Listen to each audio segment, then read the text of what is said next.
Sfila Betkin, the rabbi from another planet. Please like, share, and subscribe, and ring the little bell so you're notified when new videos drop. And I got 2 pieces of news this morning, which was basically the identical piece of the news. And it's the same identical piece of news I've got over and over again. We're living in Groundhog Day. This is Groundhog Day. CBS is making a female-centric Zorro show. I was like, really? And then Queen Latifah is taking on the role of the Equalizer, an 80s show that starred Edward Woodward, who was it's an American 80s show. Edward Woodward became famous in England from playing Callan, a early 70s spy show, perhaps one of the best early 70s spy shows. Not early 70s spy, perhaps one of the best spy shows ever made. It's the opposite of James Bond. It's very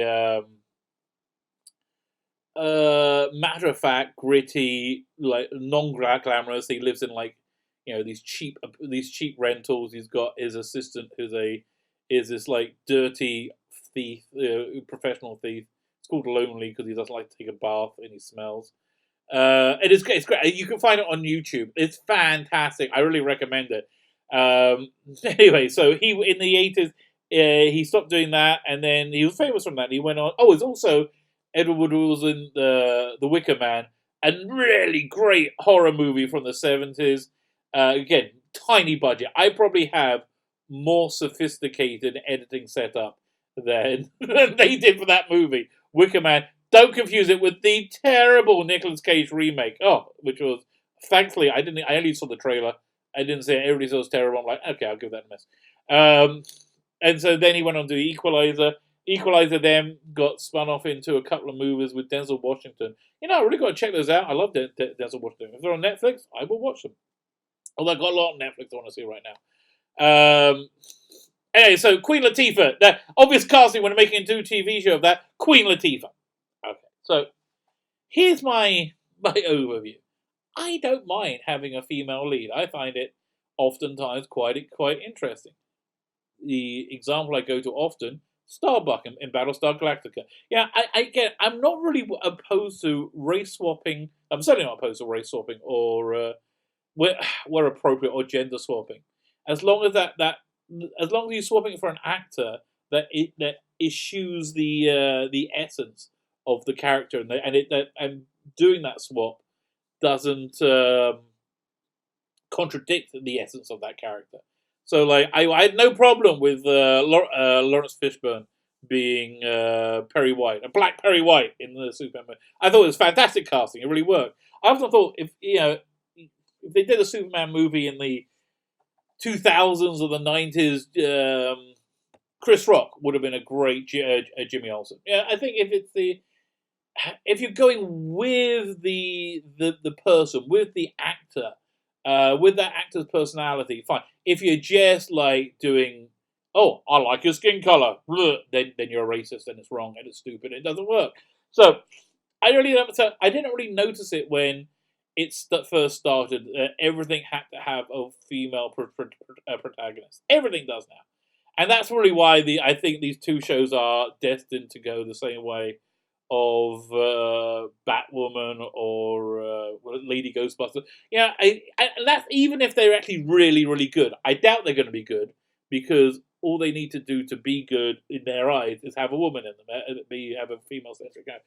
But like everything's got a woman protagonist, like every single thing. And again, when it first started, I didn't really notice it. I think because it first started with Rey on Star Wars, and again, so what? I thought, okay, that's interesting having a woman central character. And here's a weird thing. I have a guy a friend neighbor, I always talk about this stuff, who's far more critical than me. He always likes Rey. Rey I thought was okay in Force Awakens. We didn't actually see a character from her. We just saw it. But like it's Last Jedi killed everything, made her a terrible Mary Sue character. But not that she's even a character. She doesn't really display any characteristics, and also she looks kind of like a boy. So my friend who's far more critical gives Rey a pass because he thinks she's hot.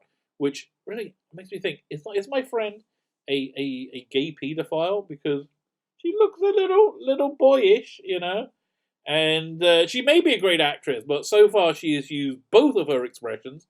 I'm hoping in the Rise of Skywalker she might stretch to a third or even fourth expression. But, again, she doesn't really have any characteristics. Look, the female Zorro thing. If they went really sexy with it, like they went really hot and sexy with it, like Vampirella, right, and really were unashamedly, that would be a show. That would be a show that would work. Possibly, but again, even if it works, even if it's a good show, I am so freaking bored with the female protagonist. I'm just so unbelievably bored of it. Yeah, I can't wait for them to make Lady Thor. And I saw them backtracking on it. But just parenthetically, isn't like the Blind Panic you've since coming out of Disney so so delicious? I mean, I think they're pretty much convinced Rise of Skywalker. They have gone on for a complete tangent. I think really quite convinced that Rise of Skywalker is going to tank horribly. That's how they're acting right now. So, and again, Rise of Skywalker, same thing. Even if it's really good, I just did a review of Watchmen, which isn't bad, but it's getting shredded by the fans of Menace. It's getting shredded by it because there's so much animosity built up between the fans and the people who make this stuff that we're gonna, unless if it has any indication of this wokeness that essentially says we hate you. We, the creators, hate you, the audience. You, male, white audience, we hate you, and you should be ashamed of yourselves. If there's even the slightest hint of that, even if it's quality, it gets the animosity. Which is why I think Star Wars has been quite clever just to keep a very low profile. You know who else is keeping a low profile? Doctor Who. You haven't heard a thing about Doctor Who. Yeah, they kept him well and truly. They kept Jodie Whittaker well and truly under the radar, which I think is quite smart. Eventually, it's going to come out. You got to release this stuff eventually. So, going back to Queen Latifah as the Equalizer and Lady Zorro. Yeah, I guess you just want to have more flops than CBS. Okay, fine.